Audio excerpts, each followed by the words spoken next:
Welcome to Thursday Theological Thought.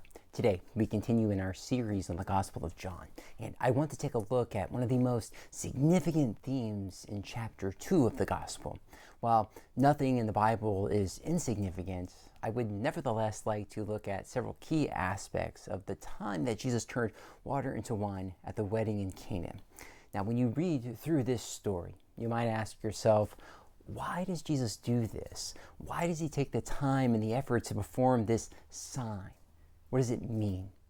While there are numerous points that could be made, I'd like to highlight just two. The first one would be this. What's the significance that this sign, which is what John calls the miracles of Jesus, what's the significance that it occurs at a wedding? And secondly, what does wine tell us about the work of God? So to begin with, let's briefly review this story. As you remember, I'm sure, Jesus and his disciples were invited to a wedding in the town of Cana, and tragically, the wine had run out. Mary, the mother of Jesus, approaches him with this pressing matter, and in response, Jesus questions what this has to do with him, but will nevertheless soon give instructions to fill up 6 massive stone jars that could be filled with 20 to 30 gallons of water. These were filled with water, taken to the master of the feast, and he is amazed at the quality of the wine. So much so that he finds the bridegroom to commend him for such an unorthodox practice of serving the best wine until last. And finally, we're told that in this way, Jesus manifested his glory and his disciples believed in him. This, John says, was the first of Jesus' signs. Now, there's good reason to believe here when John says that this is the first of Jesus' signs, that this doesn't only mean first in a sequence of signs, but that it's the primary or principal sign. In other words, it tells us something extremely important about who Jesus is. So let's take up our first point. Is there any significance to the fact that Jesus performs this sign at a wedding? And I believe so. One of the most beautiful and thoroughgoing descriptions used throughout the Old Testament to describe the relationship between God and his people is a marriage. God is the bridegroom or husband, and his people Israel are the bride. Here's one example from Hosea chapter 2 that describes the love of God toward his people in this way. And I will betroth you to me forever. I will betroth you to me in righteousness and in justice, in steadfast love and mercy. I will betroth you to me in faithfulness, and you shall know the Lord. This helps explain why in the Gospels we find Jesus described in various places as the bridegroom. God, the bridegroom of his people, his bride, is present with them in the person of Jesus Christ. This also explains the imagery we're given in the book of Revelation, for example, particularly in Revelation chapter 21, verses 2 and 9. There, the church is described as the bride who has been made beautiful by her connection to her bridegroom, Christ.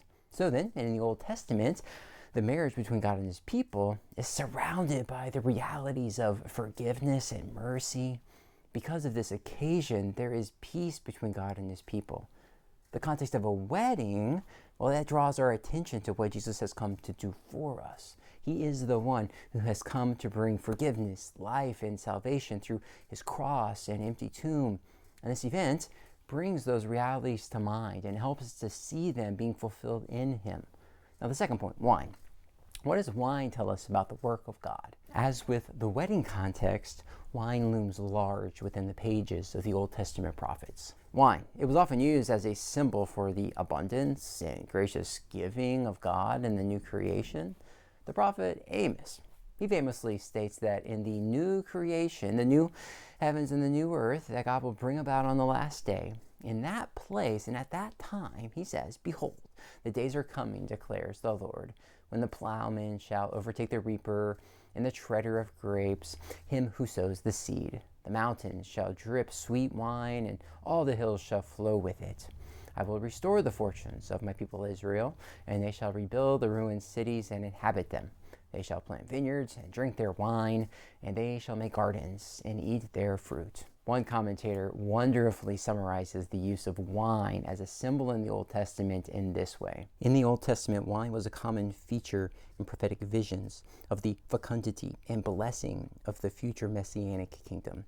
Wine was associated with joy and festivity and was a constant element in Old Testament ideas of peace and prosperity. Wine became then a principal image for the final peace and felicity of the Messianic kingdom. Wine is a symbol of the age of salvation and its gifts. Finally, to bring it all together, Jesus, in this sign, he helps us to see that in him, all the Old Testament promises find their fulfillment. Particularly, he helps us to see the beautiful relationship that God has with his people and the joy and peace and forgiveness that come with it. And it's found in him, Jesus. And what's more, he offers us a glimpse of what it means that he has come into the world. The day is drawing close where the wine, as the prophets tell us, will flow with abundance. And that even more importantly, the lack that we may experience in this life is not a problem for anyone. Chief point is that in Jesus, there is abundance and great joy. That's our Thursday theological thought for this week. I thank you so much for joining me. Christ's peace be with you.